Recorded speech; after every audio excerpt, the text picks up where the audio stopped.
नमस्कार। आओ पढ़ें यूट्यूब चैनल में एक बार फिर से आप सभी का स्वागत है। हम सभी लोग संधि पढ़ रहे थे। संधि की पहली क्लासों में हमने स्वर संधियों की, जी हाँ, स्वर संधियों के जो 5 प्रमुख भेद होते हैं उनके बारे में पढ़ लिया था। स्वर संधियों की 5 प्रमुख संधियों में पहली संधि हमारी थी दीर्घ, जिसका हमने सूत्र के साथ विश्लेषण कर लिया है, जान लिया है। दीर्घ के बाद हमने पढ़ा था गुण। गुण संधि के बारे में भी हमने सब कुछ जान लिया था, सूत्र का भी विश्लेषण कर लिया था। गुण संधि के पश्चात जो हमारी स्वर संधि की, मुख्य स्वर संधि की तीसरी संधि है, जो जिसे हम वृद्धि संधि के नाम से जानते हैं, उसको वृद्धि के पश्चात यण संधि को, यण संधि के पश्चात अयादि संधि को, इन 5 प्रमुख संधियों का विश्लेषण हमने कर लिया था। इनके सूत्र के बारे में समझ लिया था, इनकी परिभाषा समझ लिया था। अब हम आगे बढ़ने से पहले इनमें कुछ चीज समझ लेते हैं। वो चीज क्या थी? जैसा कि हम सभी ट्रिक के भरोसे रहते हैं। ट्रिक ट्रिक ट्रिक ट्रिक क्या होती है? कम समय में ज्यादा से ज्यादा ज्ञान बात बता देना, ज्यादा से ज्यादा चीजों को थोड़े से शब्दों में, थोड़े से समय में उसको समेट देना, यही ट्रिक करती है।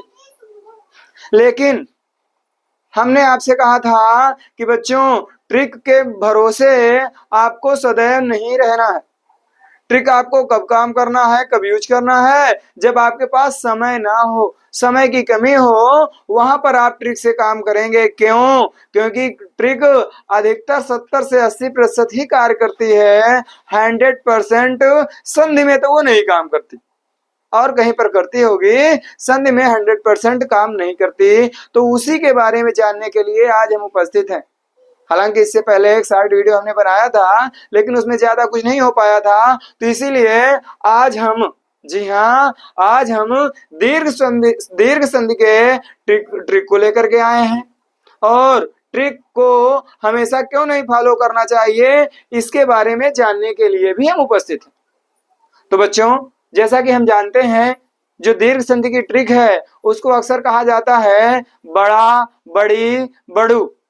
जी हाँ, बड़ा, बड़ी, बड़ू, ये क्या है? ये आमतौर पर, हालांकि व्याकरण की भाषा वाले बच्चों के लिए ये सही शब्द नहीं है, उपयुक्त तो शब्द नहीं है, लेकिन आमतौर पर ये प्रयोग किए जाते हैं। मतलब जहां पर आपको बड़ा आ की मात्रा दिखे, जहां पर बड़ा आ की मात्रा दिखे, बड़ी ई की मात्रा दिखे, बड़ा ऊ की मात्रा दिखे, वहां पर हमें ये समझ लेना है कि यहाँ पर दीर्घ संधि है।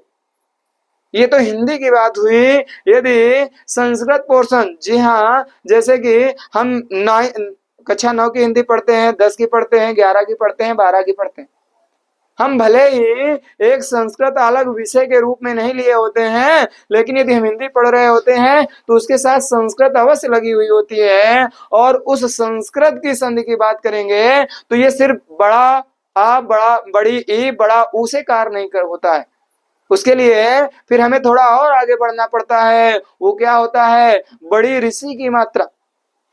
क्या होता है? बड़ी ऋषि की मात्रा होती है, और इसीलिए हमने इसको यहाँ पर अंकित किया है। जो दीर्घ संधि का सूत्र होता है, आप जानते हैं, अका सवर्णे दीर्घा, मतलब अक प्रत्याहार। जब किसी भी संधि को जानने के लिए, समझने के लिए हमारे पास परवर्ण, पूर्वर्ण होना आवश्यक है। परवर्ण क्या होता है? प्लस के जो जस्ट पहले होता है वो परवर्ण, इसके जस्ट बाद जो होता है वो पूर्वर्ण होता है।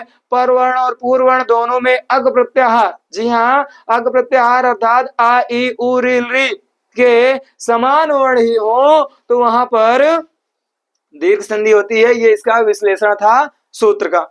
इसके पश्चात जब हम ट्रिक की बात करते हैं तो हम देखते हैं जहां पर बड़ा आ की, बड़ी ई की, बड़ा ऊ की, और संस्कृत वाले बच्चे बड़ी ऋषि की मात्रा देखते हैं, वहां पर वो मान लेते हैं कि यहाँ पर दीर्घ संधि है, और दीर्घ संधि के हिसाब से उसको विच्छेद करते हैं। विच्छेद करने के लिए हमने बताया था कि बड़ा आ यदि है तो ये कब आएगा? 4 कंडीशन में आएगा। या तो दोनों तरफ ह्रस्व आ होगा, या दोनों तरफ दीर्घ आ होगा, या पहली तरफ ह्रस्व आ होगा तो दूसरी तरफ दीर्घ आ होगा, और या पहली तरफ मतलब परवर्ण में दीर्घ आ होगा, पूर्वर्ण में ह्रस्व आ होगा।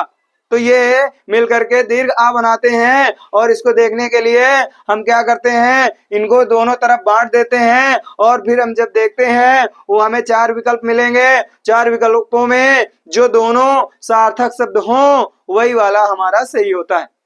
ये हमने जाना था लेकिन अब यहाँ पर क्या समझना है, हमें ये देखना है, हम सिर्फ ट्रिक की बात कर रहे हैं। किसकी बात कर रहे हैं, ट्रिक की बात कर रहे हैं। तो ट्रिक कह रही है कि जहां पर बड़ा आ की मात्रा हो वहां पर दीर्घ संधि ही होती है। लेकिन हम क्या कहते हैं, ये जरूरी नहीं है, हर जगह ऐसा नहीं होता। कैसे नहीं होता, क्यों नहीं होता, ये देखिए। इसके अनुसार यहाँ पर धीर और उदात्त है, धीरोदात्त है। यहाँ पर हमें क्या दिख रहा है, ये देखिए दीर्घ आ की मात्रा दिख रही है कि नहीं दिख रही। यहाँ पर हमें दीर्घ ई की मात्रा दिख रही है ना, ये दीर्घ ई भी दिख रही है, दीर्घ आ भी दिख रहा है। इसका मतलब यहाँ पर क्या होना चाहिए, दीर्घ संधि होना चाहिए। लेकिन बच्चों यहाँ पर कौन सी संधि है, गुण संधि है। यहाँ पर दीर्घ नहीं है तो ट्रिक हमारी फेल हो गई ना। इसीलिए कहते हैं कि हमें 100% ट्रिक के भरोसे नहीं रहना चाहिए। और यदि आप कह सकते हो कि ये एक कोई ट्रिक वो ढूंढ लाए हैं अपवाद के रूप में और हमें मना कर रहे हैं, तो सिर्फ ये एक जगह नहीं मिलता, आपको बहुत सारी जगहों पर मिल सकता है। जिनमें से देखिए हमने 3 आपके सम्मुख रखे हैं, जगह नहीं है, हमने बहुत सारे कलेक्ट किए हैं, एकत्रित किए हैं। हम बहुत सारे उदाहरण दे सकते हैं, यहाँ सिर्फ हम जगह की कमी की वजह से 4 ही दे पाए हैं। एक जैसे देखिए रामेश्वर, यहाँ पर भी दीर्घ आ की मात्रा है लेकिन गुण संधि नहीं है। हालांकि यहाँ गुण की ट्रिक काम करेगी लेकिन गुण की ट्रिक भी फेल होगी, उसको अगले वीडियो में देखेंगे कैसे फेल हो रही है। अभी यहाँ पर सिर्फ दीर्घ की बात कर रहे हैं। तो दीर्घ में देखिए, दीर्घ का हमने ट्रिक बताई थी, बड़ा आ, और ये देखिए यहाँ पर दीर्घ आ की मात्रा है लेकिन दीर्घ संधि नहीं है। यहाँ पर भी दीर्घ आ की मात्रा है लेकिन दीर्घ संधि नहीं है। यहाँ पर भी दीर्घ आ की मात्रा है लेकिन दीर्घ संधि नहीं है। यहाँ पर तीनों में और यहाँ पर गुण संधि है। ठीक है, तो ये ट्रिक हमारी आ की फेल हो गई। अब दूसरा देखते हैं। दूसरा देखिए तपोदार्य, हालांकि ये भी ट्रिक में क्या, वृद्धि संधि के ट्रिक में ही औ की मात्रा दिखाई जाती है, लेकिन जब उसके अपवाद में उसके ट्रिक पर चलेंगे तो उसको भी हम दिखाएंगे। यहाँ पर दीर्घ की बात हो रही है तो दीर्घ के बड़ा आ की बात हो रही है। तो देखिए यहाँ पर दीर्घ आ बड़ा आ की मात्रा है लेकिन यहाँ पर दीर्घ संधि नहीं है। आप यहाँ पर देख सकते हैं दीर्घ आ की मात्रा है लेकिन दीर्घ संधि नहीं है। यहाँ पर दीर्घ आ की मात्रा है लेकिन दीर्घ संधि नहीं है। यहाँ पर भी दीर्घ आ की मात्रा है लेकिन दीर्घ संधि नहीं है। तो यहाँ पर भी हमारी ट्रिक फेल हो रही है। आगे देखते हैं, आगे यहाँ पर रीत्यानुसार में देखिए, यहाँ पर दीर्घ ई की मात्रा भी है, दीर्घ आ की मात्रा भी है, बल्कि दीर्घ आ की मात्रा 2 बार आई है। दीर्घ ई की मात्रा 1 बार आई है, दीर्घ आ की मात्रा 2 बार आई है, लेकिन फिर भी यहाँ पर दीर्घ संधि नहीं है। ये यण संधि का उदाहरण है। अब यण संधि वाले में इसके बारे में भी बताएंगे। आगे देखते हैं, यहाँ पर हमने देखा था, देखिए यहाँ पर दीर्घ दीर्घ ई मिल गया, देख लिया। इसके बाद दीर्घ ऊ आता है। ये देखिए यहाँ पर अत्युष्मा में दीर्घ ऊ की मात्रा है लेकिन दीर्घ संधि नहीं, गुण संधि है। सॉरी यण संधि है। यहाँ पर देव्युपासना में देखिए आपको गुण संधि में एक की मात्रा बताई जाएगी, वो आगे आएंगे। यहाँ पर देखिए, यहाँ पर 2 जगह पर 2 स्थानों पर क्या है, दीर्घ आ की मात्रा है लेकिन फिर भी चलो इसको नहीं मानते हैं क्योंकि अंत में तो विच्छेद होगा नहीं, है ना, तो इसको छोड़ देते हैं। एक ही स्थान पर लो क्योंकि अंत वाला तो भाई यहाँ से समाप्त हो गया है, तो अब वहां पर संधि कैसी होगी, है कि नहीं। तो यदि इसको भी मानते हो तब भी यहाँ पर होना चाहिए लेकिन यहाँ पर नहीं है। देखिए यहाँ पर दीर्घ ऊ की बात थी, दीर्घ ऊ यहाँ पर भी है लेकिन यहाँ भी दीर्घ संधि इन जगहों पर नहीं है। यहाँ पर कौन सी संधि है, यण संधि है। इसी तरह हम देख रहे हैं यहाँ पर गायिका में भी आप देखिए दीर्घ आ की मात्रा है। इसको यदि नहीं लेते हैं तब भी एक स्थान पर दीर्घ आ की मात्रा है। यहाँ पर देखिए दीर्घ आ की मात्रा है, यदि इसे नहीं लेते हैं तब भी यहाँ पर भी दीर्घ आ की मात्रा है, यहाँ पर भी दीर्घ आ की मात्रा है, लेकिन यहाँ कहीं पर भी दीर्घ संधि ना होकर के अयादि संधि है। इसी प्रकार और भी संधियों में है, व्यंजन में भी आपको दिख जाएंगे। है कि नहीं? अनुस्वार संधि में भी दिख जाएंगे, लेकिन चूंकि अभी हमने उसका अध्ययन नहीं किया है इसलिए हमने उनके उदाहरण यहाँ पर उपस्थित नहीं किए, लाए नहीं।